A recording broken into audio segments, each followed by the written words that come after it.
All right. Good afternoon, everyone. If you are tuning into the Rural Report right now, if you could just go ahead and leave your name in the chat box, that would help us out a lot. Just to know that we have an audience. Thank you.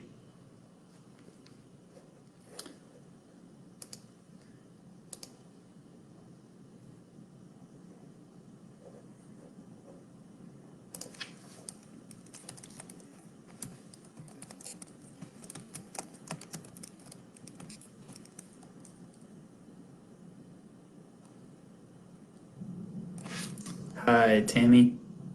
Thanks for tuning in today.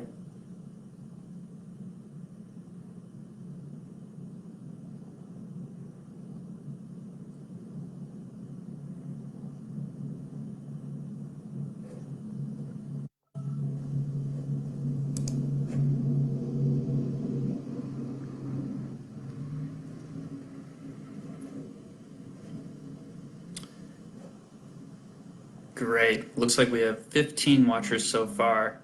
I'm going to go ahead and give this a few minutes just to let some folks filter in, and we're going to try to start right around noon.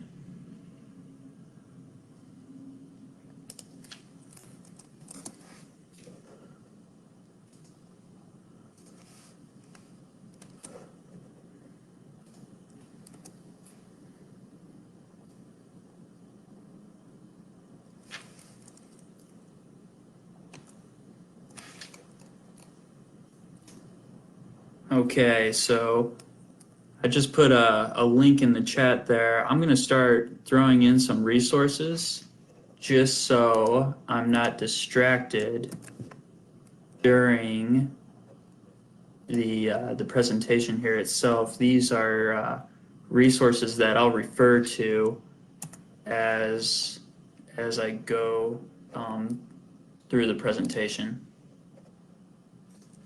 These are actually websites for local farms throughout Nebraska and their online farm stores. I'm trying to be geographically conscious here by doing ones that are kind of all around the state, the western and central Nebraska, as well as closer to Omaha and Lincoln.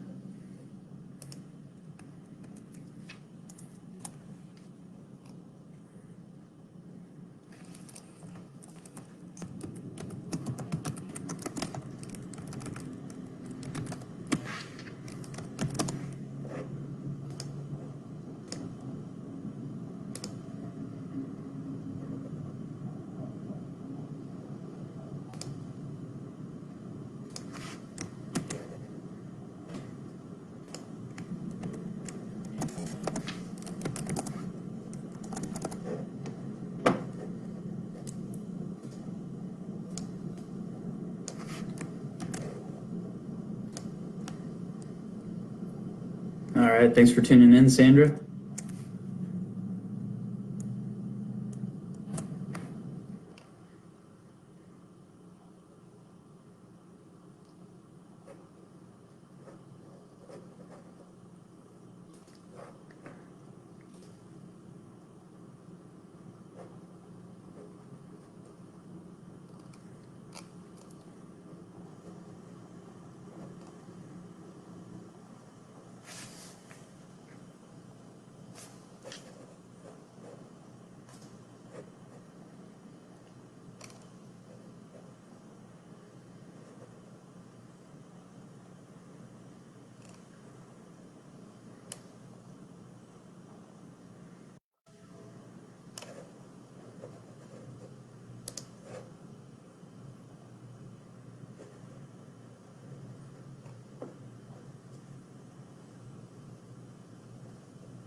All right, we've got a couple more minutes here, but yeah, if you're tuning in on the call, just feel free to leave your name in the comment bar if you'd like, just to let us know who's here.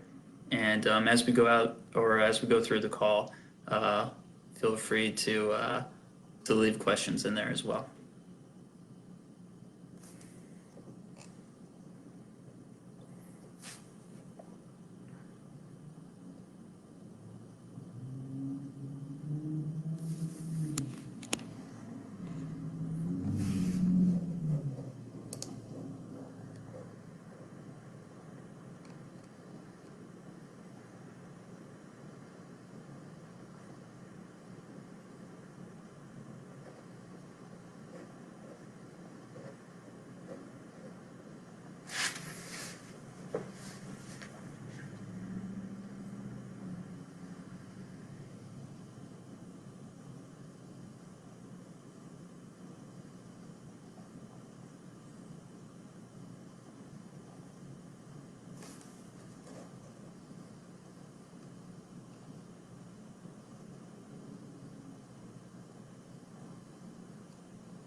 All right, hi Aaron. Thanks for joining us.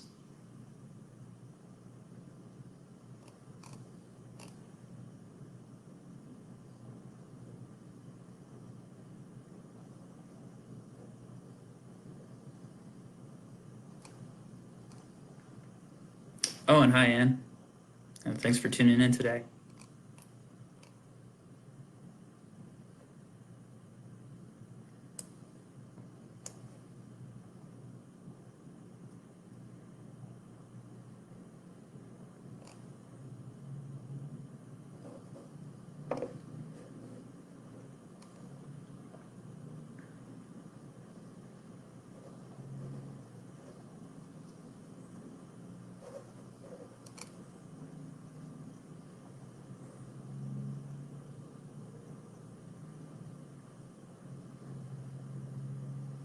All right, it is noon, so I'm going to go ahead and get started.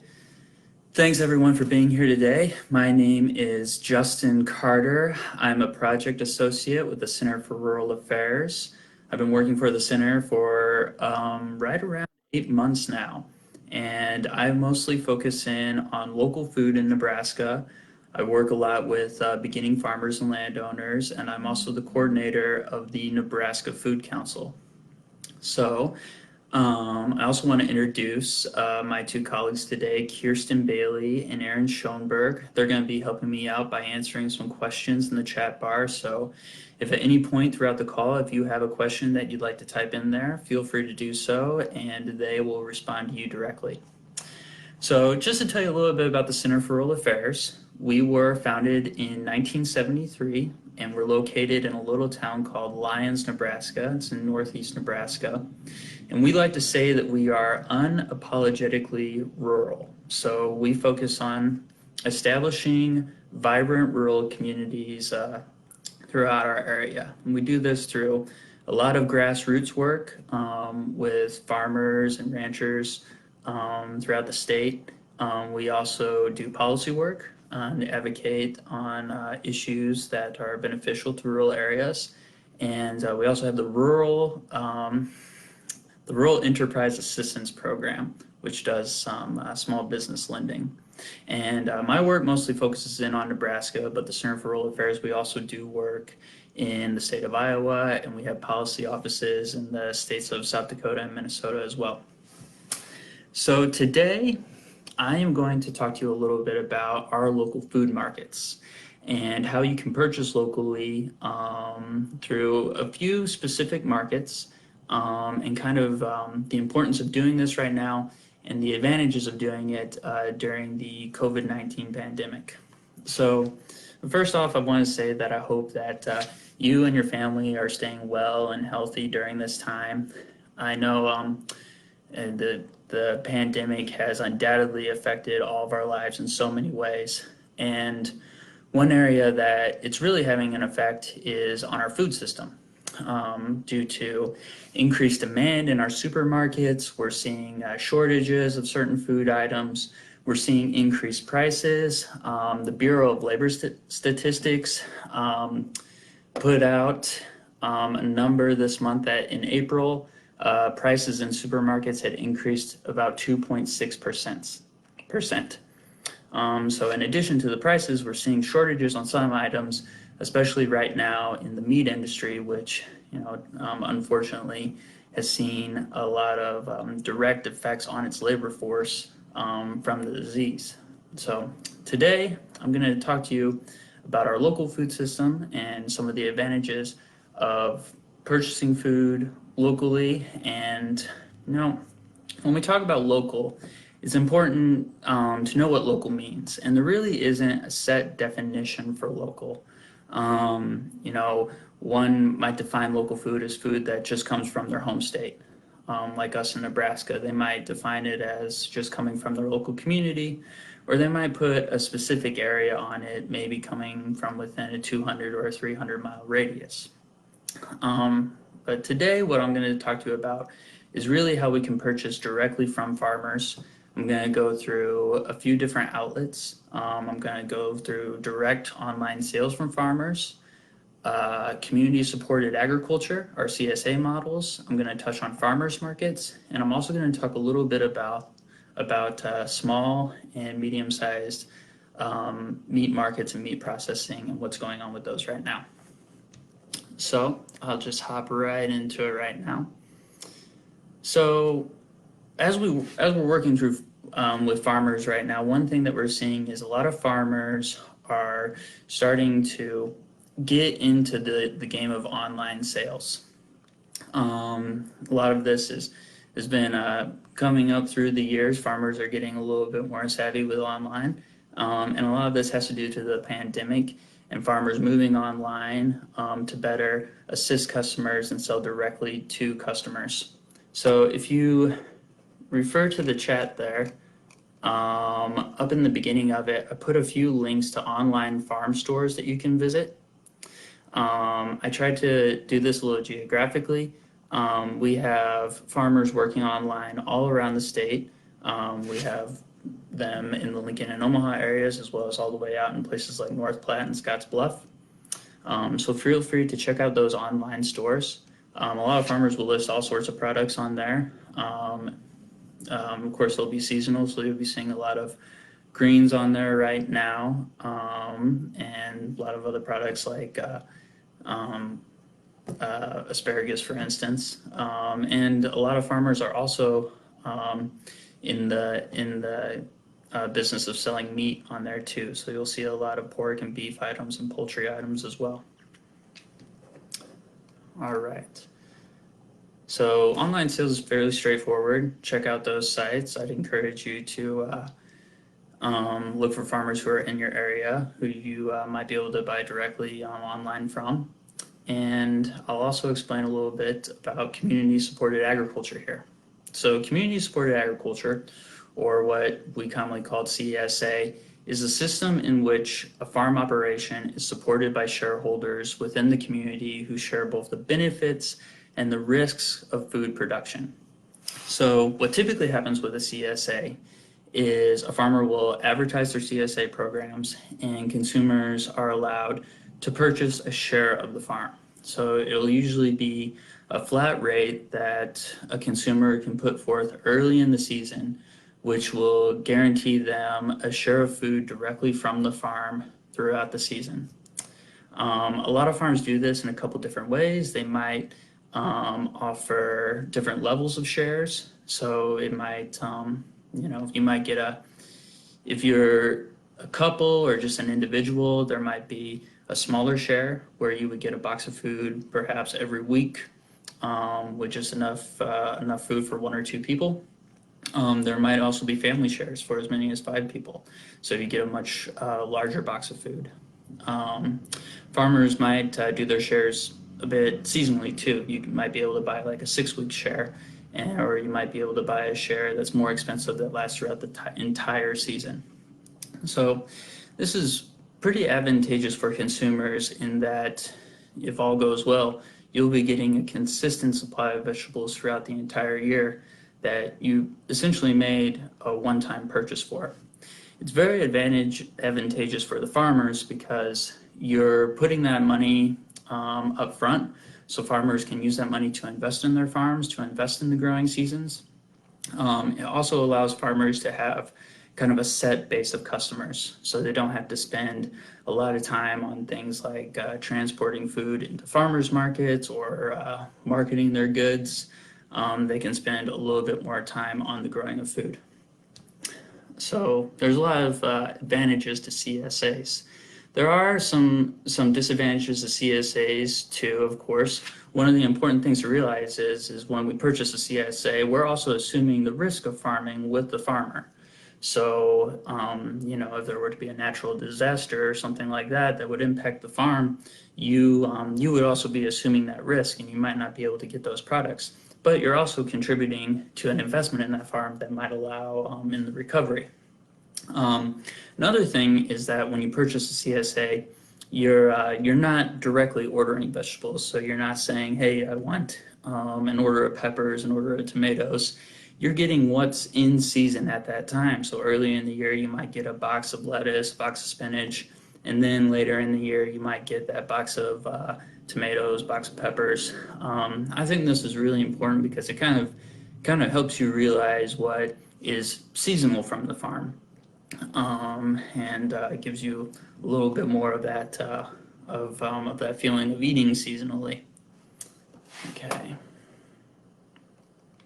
So let's see here. Another important thing to realize, especially during the pandemic, is both online sales and CSAs are, a lot of farmers are offering different delivery methods through these products. So if you order online or if you're through a CSA, a farmer might be able to deliver directly to your home, or they might be able to specify a pickup site in your hometown.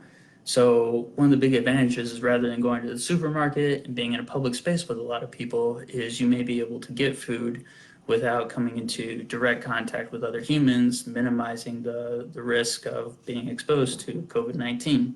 So there's a big opportunity right there for buying from local farmers. Okay. All right, so I'll touch a little bit on farmers markets right now. At the Center for Rural Affairs, we've been trying to encourage people to take part in their farmers markets this year. We've been in contact with a lot of farmers markets around the state.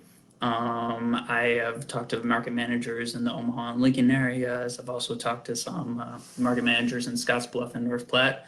And it seems like most markets will be going forward this season despite the pandemic. Most are taking the responsibility of putting some guidelines in place. So when you go to the farmers market, you might see some hand washing stations, some hand sanitizer stations. You might be asked not to bring reusable bags, or in some cases I've actually seen people being asked to bring reusable bags and being asked to bag their own produce.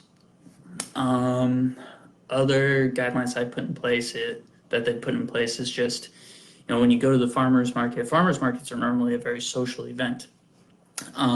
People go to meet other people, to discuss things. This year, we want people to support their farmers markets, to go out and buy locally, but it might be a little bit more of a get in and get out sort of situation. Just go in, shop real quick, get what you need and leave. Or you might see some other models where farmers markets might be bringing food out to you. Items might be pre-ordered, and you just pick them up. So we'd encourage you to check on your local farmers market, see what the guidelines are, and follow those, and communicate with your market managers. If you have a question, most of the time you can reach out to them on Facebook or email, and just take a look and see what they're up to. All right, so another thing I want to go through today is, how can you find your local farmer? So, here in Nebraska, we're typically seen as a very agriculture state, but, much more industrial commodity style agriculture with corn and soybean and beef producers, which is true. Those are the biggest industries in our state, and those producers are very important. But one thing that people might not realize is we actually have quite a few local vegetable and fruit producers. We also have a lot of specialty products around the state. We have a lot of smaller dairies who might be marketing dairy products locally. We have a lot of specialty meat producers in beef and pork who might do grass-finished beef or forest-raised pigs who might be marketing those products locally too. So one thing that I would encourage everyone to check out is Buy Fresh, Buy Local, and I'm going to put it in the chat, the link to it in the chat bar now. So Buy Fresh, Buy Local is a catalog that documents local producers from all around the state. It also looks at local food markets as well as farmers markets around the state too. And one of the coolest things about Buy Fresh, Buy Local is if you dig into it is you can search geographically. So it has everything divided up from central Nebraska to western Nebraska to the Omaha and Lincoln areas, northeast Nebraska. So it's easy for you to find a producer who is near your community and you support them. Now, Buy Fresh, Buy Local is also, they advertise on a membership basis for farmers, and it's important to realize that not every farmer in the state might not be in there. So I also would encourage you to talk to your neighbors about local farmers who might not be marketing their items through there. Explore who else is out there. Look through social media. From what I've seen, most local producers advertise their goods through Facebook, so check out your local Facebook pages. I know most counties, most communities have buy, sell, trade pages. I'd encourage you to look through there. There might be some local advertising for producers in your area. Yeah. And so another thing, I know I touched on the advantages of buying local during the pandemic right now. You know, it provides you with a food source that might be able to be delivered directly to you. You're supporting farmers in a time when there's a lot of uncertainty in markets. And it's very important to do that. It's also very important to support our local farmers in all times, not just in a pandemic. There's a lot of reasons for supporting local. Supporting local is better for our environment. So with smaller supply chains, food travels much shorter distance. Not as much fuel, not as much energy goes into the supply of food. So there's a lot less carbon emissions and things like that when you're buying local. The dollars that you spend on local food go directly to your farmer. There aren't middle companies such as processors, packagers, and delivery companies. So your dollars go a little bit farther and they support your local economy. And then one of my favorite reasons for supporting local is when you get a fresh fruit or a fresh veggie, it's typically tastier and more nutritious than something that might have traveled from thousands of miles away and may have been picked or harvested weeks ago, rather than something that was picked or harvested just a day ago.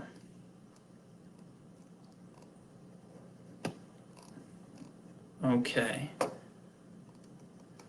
So one last thing I wanted to do today is I wanted to just touch on what is going on in the local meat industry right now. I know, we're seeing a lot of reports going out, meat shortages in supermarkets and things like that. And something that's going on is a lot of farmers are having their meat processed in small and mid-sized meat processors. So there's a lot more demand for that going on right now. And these small and mid-sized meat processors, they have a lot of business at the moment. So I want to just talk a little bit about how you can buy from these vendors and also how you can buy directly from farmers. So if you check out a lot of those websites, those online farm stores, a lot of them do sell meat, and that's one way that you can purchase meat locally. A lot of farmers have relationships already established with meat processors. So you can buy a box of meat that's already cut and prepared directly from a farmer. If you do want to go that route, I make sure to get on top of it now. I have checked out a lot of those online farms myself, and their products are going very quickly right now. Um, you know, and then if you are buying meat directly from a farmer, I'd encourage you just to communicate with them and learn a little bit more about the process. Because sometimes it takes place in different ways. So sometimes you might have to pay the farmer a fee for the meat, and you may also have to pay the processing fee. So that's important to know. Sometimes you can send in some money to hold an animal. That way you can give the farmer assurances that it will be purchased, and then it'll be processed by a butcher at a later date. Sometimes you can buy meat directly from butchers. So some butchers operate stores within their processing facilities, so you can visit and you can buy meat directly through them. Let's see. So those are some ways that you can purchase directly. I would just encourage you to communicate directly with your farmer on that. Work with your farmers right now. Farmers are with a disruption in the traditional meat market right now. Farmers are looking for customers for their animals. So I've heard stories of farmers who might be selling animals directly to customers for much cheaper and reduced prices. So I would encourage you to talk to your local farmers who have livestock about those things, and just come to a mutual agreement and see what opportunities are out there. I would also encourage you right now to learn about your small and mid-sized processors and what they're experiencing right now during COVID-19. A lot of their demand from farmers to process animals has increased greatly. So a lot of processors are booked right now on the processing side of things until all the way until 2021. A lot of them are experiencing, they're booked like that because they have labor shortages related to this industry. It's hard for them to keep up the capacity to process its animals. So I would encourage you to be patient with them right now, to learn about the processes they're going through, and explore ways that you can purchase directly from small and mid-sized processors to support them. And I would encourage you to keep looking into purchasing from small and mid-sized meat processors as we go into better days and the traditional meat industry begins to recover from COVID-19.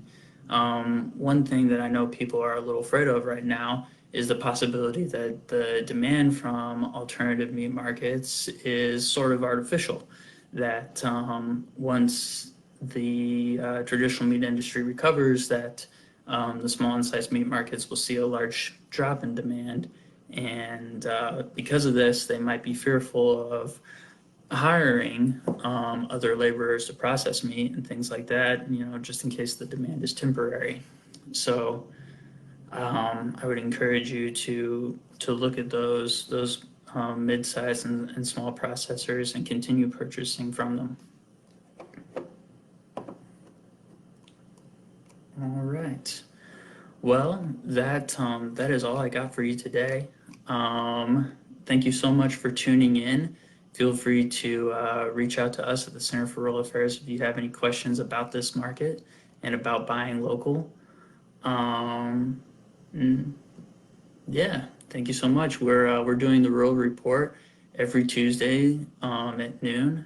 I encourage you to tune in. I'd encourage you to check out our Facebook page, and we've done some really interesting topics in the past, so check those out. All right, thank you. Stay well and stay healthy out there.